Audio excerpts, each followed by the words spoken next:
Hello again, TEDx. What wonders of insight and intelligence do you have for us today? What's that? 20 minutes of someone pleading for people not to think badly of her because of her skin color by demonizing her skin color? Sounds perfect. So I have a pretty hefty topic to talk to you about today. Racism, right? Right? Racism as a topic of conversation? Wow. How rare.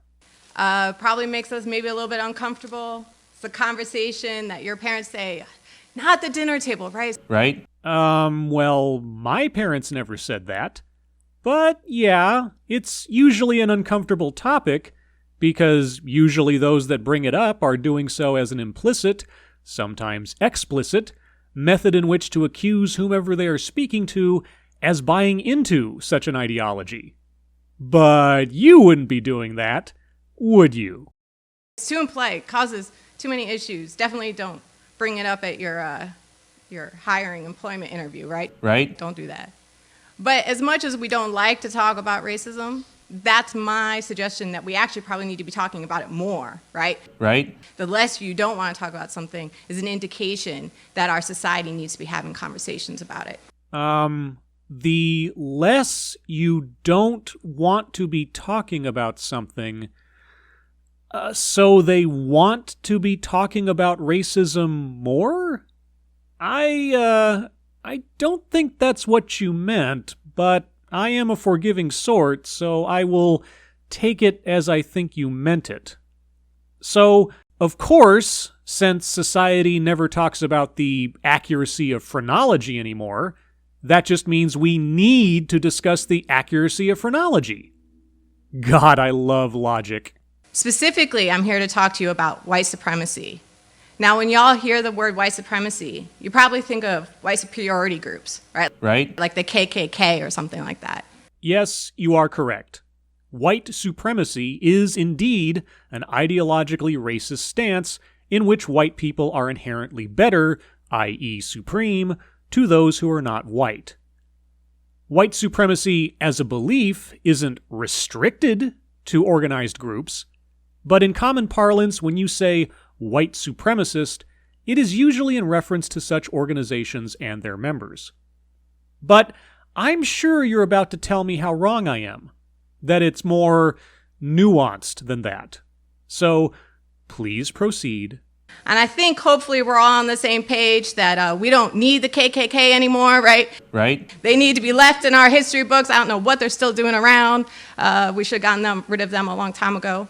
The Southern Poverty Law Center estimates that, as of 2016, the membership of the KKK amounts to between 5,000 and 8,000 members nationwide. The smallest NBA-affiliated stadium in the United States is the Smoothie King Center, home of the New Orleans Pelicans. Its maximum capacity is 16,867 people during basketball games. So the entirety of the KKK would fit in that one arena and only just have it about half full. Add to that the universal rejection of the KKK, its beliefs, history, and practices, and I think we can safely set them aside as done. Wouldn't you agree? No, I don't think you would.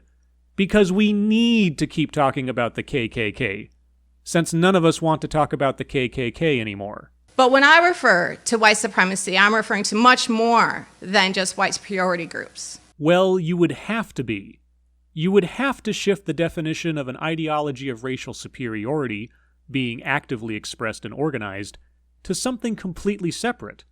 Otherwise, how else could you fill out 20 minutes on this? I'm referring to the system and the foundation of the United States. So we're about to get a history lesson, then? The founders were white, they owned slaves, the country has a history of racist beliefs and laws. You know, it also has a history of eliminating those laws and moving quite forcefully to a more fair and egalitarian mindset, one currently under threat by those that seek equality of outcome over that of opportunity. So like a lot of white folks, these conversations led me to discussions of white privilege. Ah! A citation to our friend Peggy McIntosh. and the invisible knapsack. I'm still loving the advantages of my skin tone matching band-aids. You may have heard this term around a lot, right? Right. It's kind of gotten some cachet now. So what is white privilege, right? Right. It's the ways in which whiteness is the normal, the standard, the yardstick against which all else is measured. Please define whiteness. What is standard whiteness? And how is it measured? What are its dimensions? If placed in a tub of water, what is whiteness's volume? So let me give you a few examples. Say you're heading down your local pharmacy aisle looking for Band-Aids, right? Right.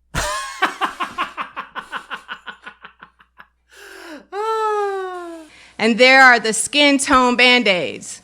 Well, whose skin tone is that, right? Right. It's nearest the complexion of white folks, right? Right. I swear to God, I scripted this in real time to watching the video. Her first example is the Band-Aids. Holy cats. Same goes for nude clothing, right? Right. Who's nude, yeah? Usually nearest the complexion of white people. Nude is just the name of a shade of pink. Or taupe, I guess. Maybe beige? But no, it's a symbol of racial superiority. So, Band-Aids and fashion colors. These are the first two examples of white privilege. This is your opening salvo to prove your argument. Got it. Another example is take the movies. Did you say movies? I love movies! Right? Right. So a new romantic comedy comes out, has a majority white cast.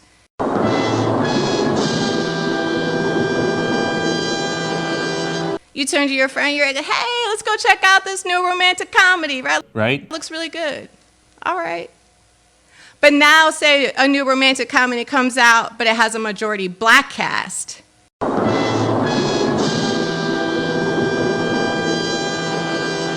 Then you say, oh, let's go check out this black romantic comedy.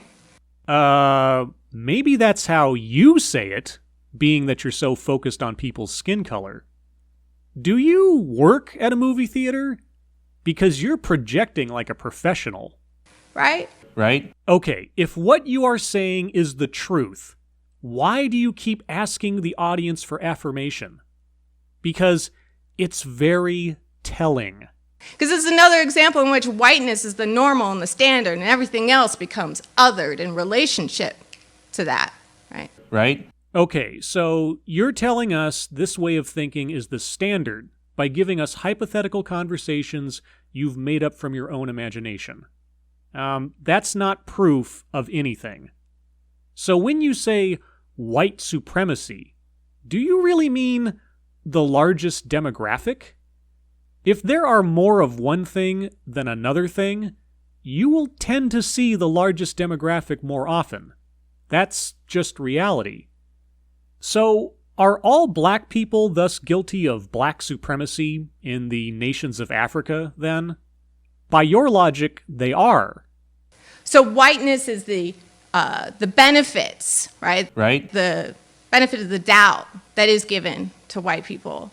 Oh, of course. No white people are ever questioned. No white people are ever held to account for their actions by society. White skin indemnifies white people from any of that. So, a bit off topic, I'm curious to know your opinions of Donald Trump. And on a lot of levels, this is a really useful concept.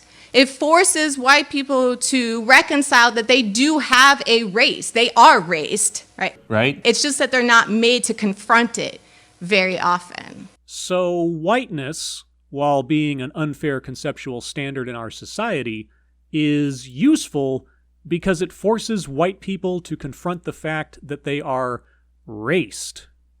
So, you want white people to focus more on their own skin color and consequently the skin color of others.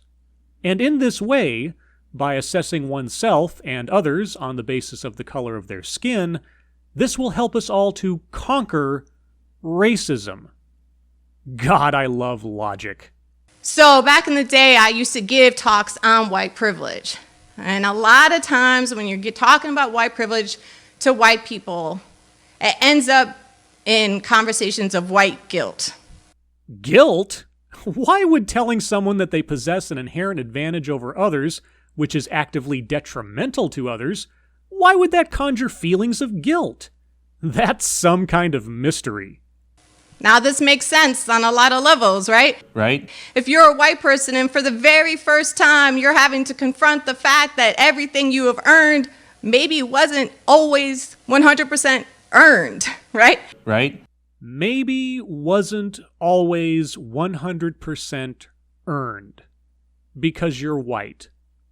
Well, you're white. So then I guess I have to assume that you didn't earn your PhD.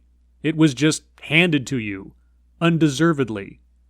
That being the case, how can you stand on a stage and expect anyone to take you seriously, since your credentials are all built on fine, white sand? Doesn't your skin make you a fraud? That's a good question. Right? As always, thank you for watching. Right?